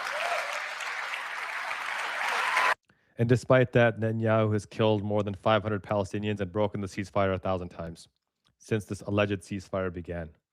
The genocide continues unabated. Nobody thought that was possible. Both living and dead. And those parents who had a dead son, their boy, they'd always tell me their boy, they wanted him as much as though he were living. It was an amazing period of time. And they came back, and when we got all of the living hostages back, and many, many before them, but I always said those last 20 are going to be very tough, but we got many, many more, hundreds. But I said those last 20 are going to be tough. We got them back, but we only got back 14 or 15 of the dead of the 28. And believe it or not, Hamas worked along with Israel, and they dug and they dug and they dug. It's a tough thing to do, going through bodies all over, passing up 100 bodies sometimes for each one that they found. Tough job. And they finally got it back to 27. And then Steve and Jared, they got it back to 28. They found all 28. Nobody thought that was possible, but we did it. And I remember the family of the 28th. They were so grieved, but they were so happy as it's possible to be. They had their boy back. The mother said, "Sir, we have our boy back." What a period of time that was, but we got them all back. So thank you both very much. For him to admit that they had to go past hundreds of corpses is, again, another admission of genocide and indiscriminate bombing. For there to be no mention of the 9,000 to 10,000 Palestinian hostages held by the Israeli government is another admission that this is a fascist regime. The killing and slaughter between Russia and Ukraine, where 25,000 soldiers are dying each and every month. Think of that, 25,000 soldiers are dying a month. A war which would have never happened if I were president, would have never happened. A reminder that Trump said that he would stop the war on day one. It's absolutely a lie. And this is an example of how ridiculous this man is. That's why in a breakthrough operation last June, the United States military obliterated Iran's nuclear weapons program with an attack on Iranian soil known as Operation Midnight Hammer. And despite that claim, now they're threatening to invade Iran again because somehow Iran magically came up with nuclear weapons. Look at Fetterman standing up and clapping. What a putz. Who are the Democrats sitting down and clapping? Absolute putzes. Primary them all. Disgusting. For decades, it had been the policy of the United States never to allow Iran to obtain a nuclear weapon. Many decades. Since they seized control of that proud nation 47 years ago, the regime and its murderous proxies have spread nothing but terrorism and death and hate. They've killed and maimed thousands of American service members and hundreds of thousands and even millions of people with what's called roadside bombs. They were the kings of the roadside bomb. And we took out Soleimani. I did that during my first term. Had a huge impact. He was the father of the roadside bomb. Again, all made up, but just the idea that these people claim to be Christ-like and celebrating the assassination of other heads of state is just wild to me. Last couple of months with the protests, they've killed at least, it looks like 32,000 protests, 32,000 protesters in their own country. There's no evidence of that. I'm not here to defend the Iranian government, but he's making up that number.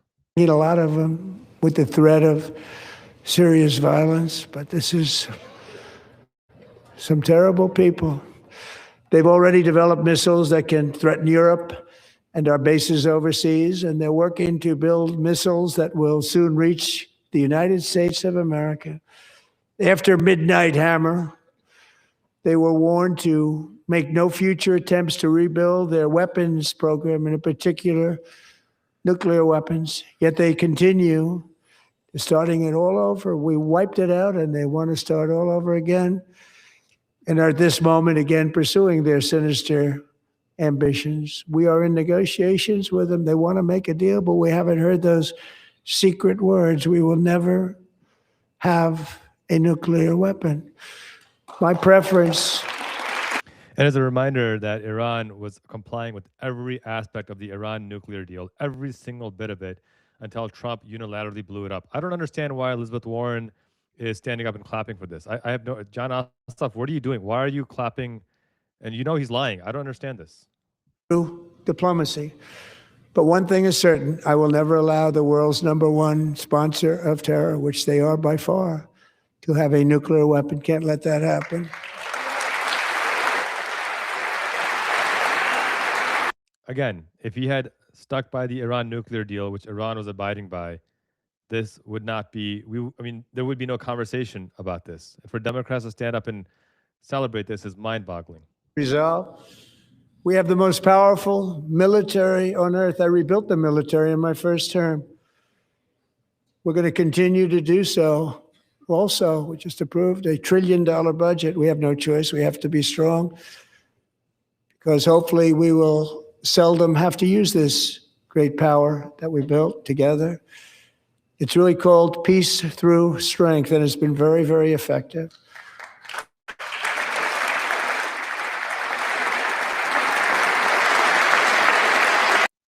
One in 6 Americans don't have enough to eat, but good thing we've got a $1 trillion military budget that we don't need. So thanks to Republicans in Congress, we're investing that record number of dollars, have no choice, in the United States Armed Forces. Also creating a lot of jobs, but we're not even doing it for that reason. Because as I said, we have more jobs, more people working today than ever before in the history of our country. And NATO countries are friends and allies. They are. They're our friends and they're our allies, have just agreed at my very strong request to pay 5% of GDP for military defense rather than the 2%, which they weren't paying. We were paying for almost all of NATO. Now they're paying 5 as opposed to not paying 2.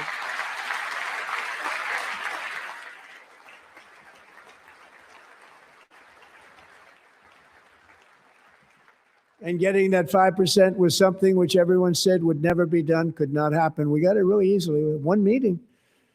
And big difference between 2% that's not paid. We were paying, afraid of many of them, very few were paid up. Now 5%, then they're paid. And everything we send over to Ukraine is sent through NATO, and they pay us in full. They pay us totally in full. Every branch of our armed forces is setting records for recruitment. This is so exciting. And every service member recently. The man lies like a rug, but my God, you've been going on for an hour and 40 minutes, dude. Just wrap it up. You've made no substantive points. Why are Democrats celebrating this? I don't understand why they're applauding him for a growing military. $1,776. That was already their money. He didn't give them any additional money. Like, this is so gimmicky and just silly. Got the money from tariffs and other things, a lot of money we have. We have much more money than people understand. Have to rebuild that program a little bit, but it won't take long. But we got the money, and it was $1,775, and they wanted my approval. And I said, what's the number? $1,775. I said, wait a minute, for one more dollar, we can have $1,776. It's going to I said, we're going to figure that. I never asked anybody if we could afford it. One more dollar, I said $1,776. And I said, that's good. And I'll tell you what, our military, that was 4 months ago, our military, I never see a person in the military that doesn't thank me for it. So we're honored to do it. They deserve it.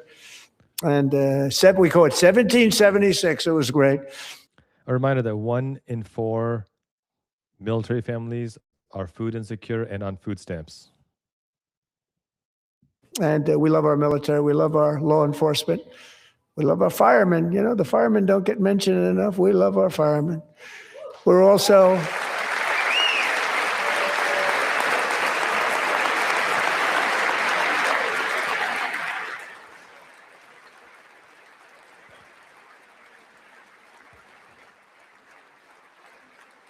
We're also restoring American security and dominance in the Western Hemisphere, acting to secure our national interests and defend our country from violence, drugs, terrorism, and foreign interference. For years, large swaths of territory in our region, including large parts of Mexico, really large parts of Mexico, have been controlled by murderous drug cartels.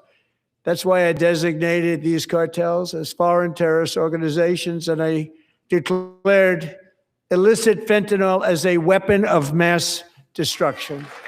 A reminder that about 80% of illegal guns in Mexico are from the United States, and Trump pardoned Honduras' former president, who had been convicted of drug trafficking of cocaine trafficking. So he actually doesn't care about drugs at all. Actually stopped it completely coming in by water or sea. You probably noticed that. He very seriously damaged their fishing industry also. Nobody wants to go fishing anymore. Yeah, because you committed war crimes. Taken down one of the most sinister cartel kingpins of all. You saw that yesterday. In January. You pardoned the most sinister cartel kingpin. Like, I think it's like 4,000 or 5,000 tons of cocaine that he trafficked in here and knowingly did so to destroy Americans, and you pardoned him. What are you talking about, my man? In January, elite American warriors carried out one of the most complex, spectacular feats of military competence and power in world history. No one's seen anything like it. Foreign leaders, I won't tell you who, called me and they said, very impressive, very impressive.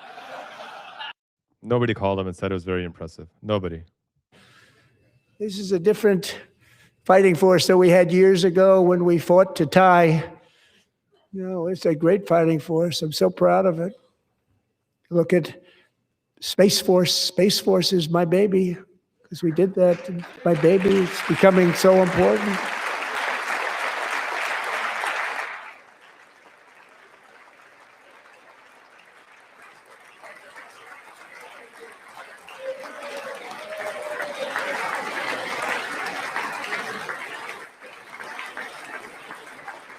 And America's armed forces overwhelmed all defenses and utterly defeated an enemy, good fighters, to end the reign of outlaw dictator Nicolas Maduro and bring him to face American justice.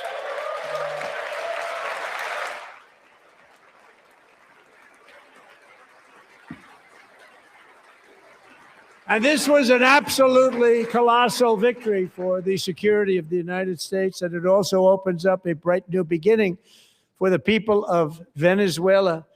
We're working closely with the new president of Venezuela, Delcy Rodriguez, to unleash extraordinary economic gains for both of our countries and to bring new hope to those who have suffered so terribly.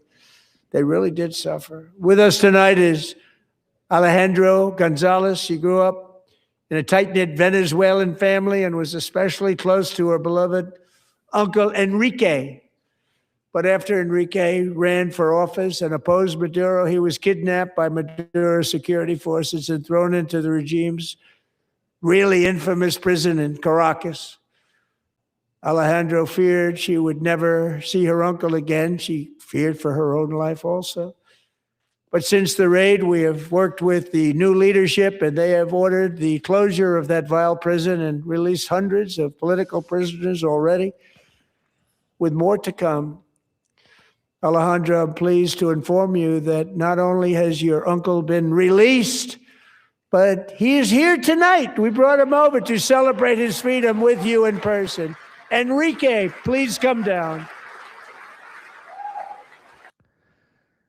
The absurdity of him condemning Venezuela's prison while funding the CCOT prison in El Salvador. Just absurd hypocrisy. How do people not see this hypocrisy? I just don't get it. The man literally is funding a concentration camp in El Salvador, building concentration camps in the United States, and then pretending that this is not a political stunt. Like, MAGAs, do you really not see the hypocrisy here? How do you twist yourself into a pretzel? What yoga lessons are you taking to manage and withstand this absurd hypocrisy? Thank you, Enrique. Have a good time. Nice to have you back, Enrique. There were many heroes on that January raid to capture Maduro, really great heroes. It was very dangerous. They knew we were coming. They were all set. But the deeds of one warrior that night will live forever in the eternal chronicles of military valor. Chief Warrant Officer 5, Eric Slover, planned the mission and was the flight lead in the cockpit of the first helicopter. A big, beautiful, powerful helicopter. It was a massive Chinook carrying, as you can imagine, many American warfighters. Wearing the dog tags, his wife Amy had blessed with holy water before he left. She knew it was going to be a rough one. Eric steered the Chinook under the cover of night and descended swiftly upon Maduro's heavily protected military fortress. This was a major military installation, protected by thousands of soldiers and guarded by Russian and Chinese military technology. How did that work out? Not too good. While preparing to land, enemy machine guns fired from every angle, and Eric was hit very badly in the leg and hip, one bullet after another. He absorbed 4 agonizing shots, shredding his leg into numerous pieces. And yet, despite the fact that the use of his legs was vital to successful helicopter flight, legs are the most important part of flying a helicopter, to deliver the many commandos who would capture and detain Maduro was the only thing Eric was thinking about. Then, even as he was gushing blood, which was flowing back down the aisle, helicopter lands at a steep angle. The machine gun stood right in front of him. They were right in front of him, 2 machine gunners who escaped the wrath of the previous planes. Eric maneuvered his helicopter with all of those lives and souls to face the enemy and let his gunners eliminate the threat. Turned the helicopter around so the gunners could take care of business, saving the lives of his fellow warriors. Well, like, what is the point of all this aside from priming people for war? All these war stories is priming people for more war. That's exactly what's being done here. That's exactly what's being done here. Understand that. The only point of this is to move the Overton window and to normalize war. That's what this fascist is trying to do. Pay close attention and reject this propaganda. But not as gravely to take over. I'm about ready to pass out. The success of the entire mission and the lives of his fellow warriors hinge on Eric's ability to take the searing pain. It was unbelievable what's happened to his legs of the bullets and keep on flying and landing, and people knew what was happening. Everybody in the back of the helicopter knew because they saw the blood pouring down the aisle. Chief Warrant Officer Slover is still recovering from his serious wounds, but I'm thrilled to say that he is here tonight with his wife, Amy, Eric, and Amy, come on in.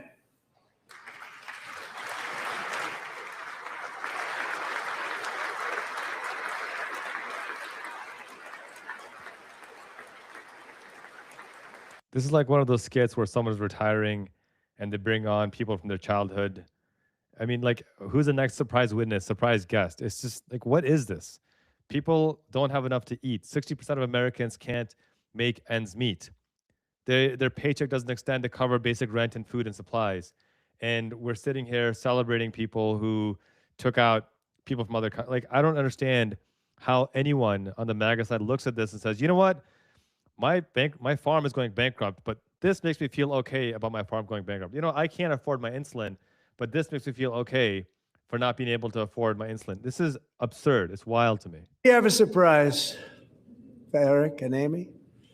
In recognition of Eric's actions above and beyond the call of duty, I would now like to ask General Jonathan Braga to present Chief Warrant Officer Slover with our nation's highest military award, the Congressional Medal of Honor.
Well, thank you very much, Eric and Amy.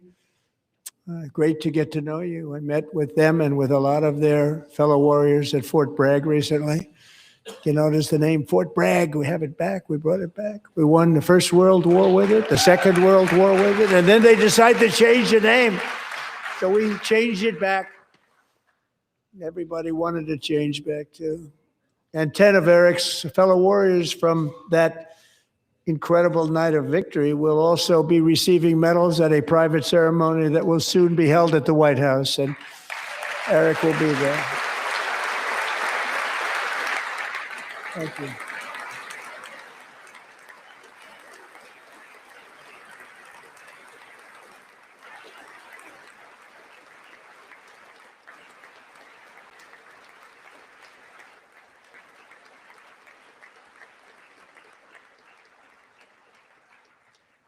Thank you, Eric.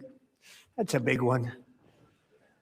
Tonight we've celebrated many truly extraordinary American patriots, but there is one last living legend to honor before we go. He is one more heroic American aviator, Navy fighter pilot. Royce Williams served in World War II, Korea, Vietnam, flying more than 220 missions. In the skies over Korea in 1952, Royce was in the...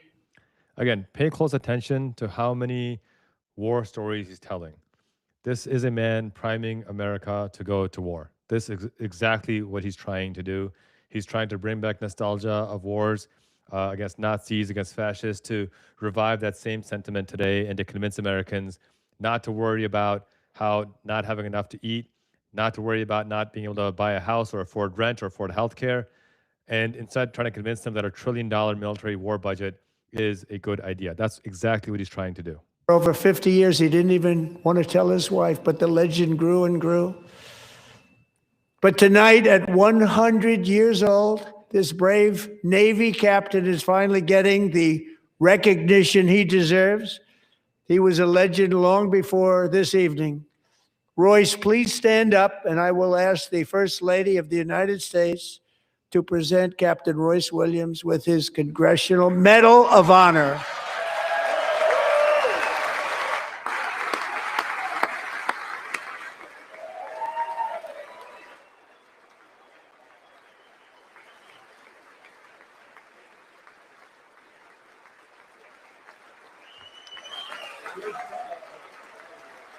I genuinely feel for this guy. He's sacrificed, served his entire life, and they're using him as a political pawn right now. It's really a shame. I mean, his service this country fighting Nazis is unprecedented, and he's being used at his old age as a pawn. It's sad to see, to be honest.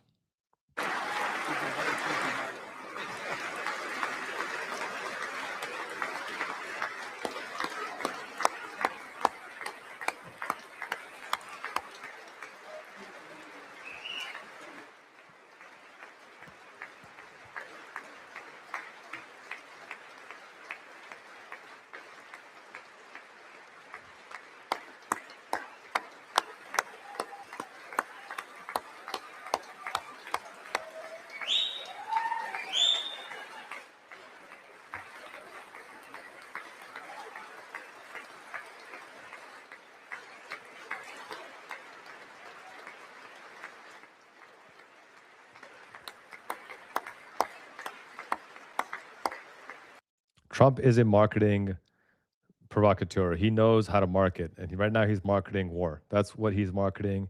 All of this stuff, all of these honors of World War II heroes could have been done in a White House ceremony. He did it now because the lights are on, the cameras are on, the world is watching, the country's watching.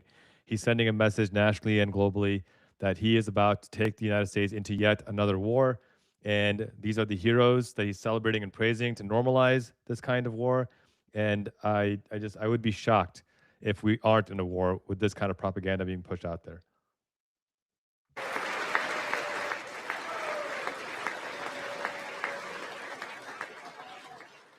Thank you, Royce, and thank you, Eric.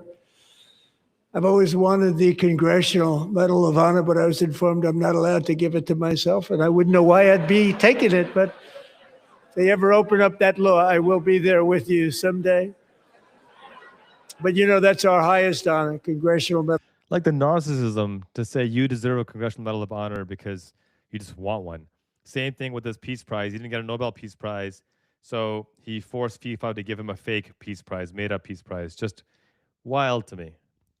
This is who MAGAs consider an alpha male. It's just so funny to me that this is the guy that they consider the pinnacle of masculinity. Somebody who is so insecure that he doesn't feel valid that he can get some shiny little medal. 50 years is a long time in the life of a nation, but in another sense, it's really a mere moment in the eye of history.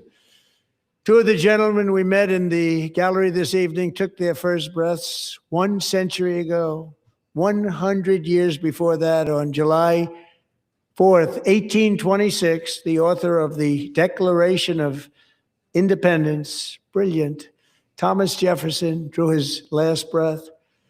Just a single long human lifespan separates the giants who declared and won our independence from the heroes who stand among us tonight.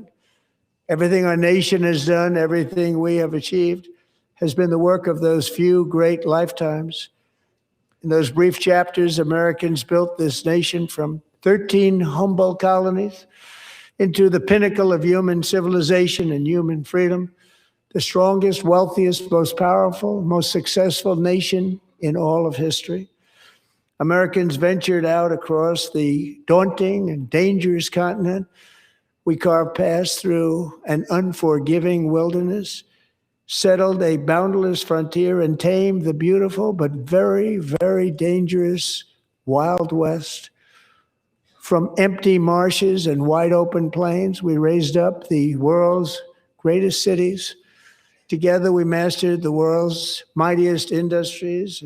This is a very nice way to say we enslaved Black people for 300 years and committed mass genocide of Native Americans, Indigenous people, to the tune of up to 100 million by some estimates. Lifted humanity into the skies on the wings of aluminum and steel, and then we launched mankind into the stars on rockets powered by sheer American will and unyielding American pride. We wired the globe with our ingenuity. We captivated the planet with American culture. And now we are pioneering the next great American breakthroughs that will change the entire world. All of this and so much more is the enduring legacy, unmatched glory of the hardworking patriots who built and defended this country and who still carry the hopes and freedoms on all of humanity's backs. For years, they were forgotten, betrayed, and cast aside. But that great betrayal is over, and they will never be forgotten again. Because when the world needs courage, daring, vision, and inspiration, it is still turning to America. And when God needs a nation to work his miracles, he knows exactly who to ask.